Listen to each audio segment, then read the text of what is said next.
Artist మహేష్ని, అది బాగా viral అని చూసారా మీరు? లేదు, తను కూడా నాకు it was brought to my notice అండి. అది యాక్చువల్లీ అంటే ఐ అండర్స్టాండ్ ఒక ఇలాగా మాట లేనప్పుడు ఐ థింక్ ఎక్స్ప్రెషన్స్ని మనం ఏమైనా అనుకుంటాం. But I'm so glad he clarified.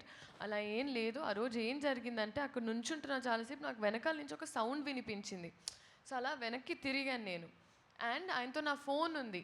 కరెక్ట్గా ఇలా స్టేజ్ ఎక్కేటప్పుడు ఆయన నాకు హెల్ప్ చేశారు.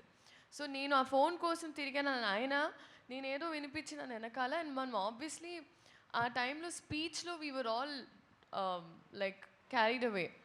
సో వీవర్ ఆల్ కాన్సన్ట్రేటింగ్ ఆయన స్పీచ్లో. సో అందుకే నాకు అంత అవగాహన లేదు కరెక్ట్గా ఏంటి అని. But nothing at all. ఇలాంటి క్లిప్స్ వస్తూ ఉంటాయి చాలా ప్లేసెస్లో, కానీ nothing like that happen. And industry అన్నప్పుడు అండ్ ఎస్పెషలీ ఇలాంటి క్లిప్పింగ్స్ చాలామందికి ఇలాంటివి జరుగుతూ ఉంటాయి where it's miscommunicated. But it is a proper miscommunication.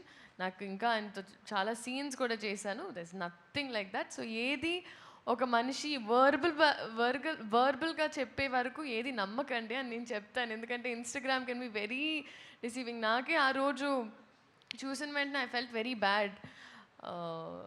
ఎవరు ఆరోగెన్స్ కాదు, ఎవరు అవన్నీ big words, arrogance or misbehaving, nothing like that. ఎప్పుడైనా నా నుంచి అయినా ఇండస్ట్రీలో ఎవరి నుంచి అయినా మేమేమైనా చెప్పాలనుకుంటే మేము మా నోటి ద్వారా చెప్పేస్తాం. మీరు క్లిప్పింగ్స్ అలా నమ్మకండి. Thank you.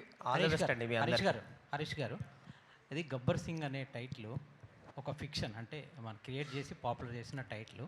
భగత్ సింగ్ అనేది ఒక నేషనల్ హీరో టైటిల్స్. అంటే ఈ టైటిల్ పెట్టాలన్న ఆలోచన ఎందుకు వచ్చింది? అదే సార్, ఖచ్చితంగా మనకి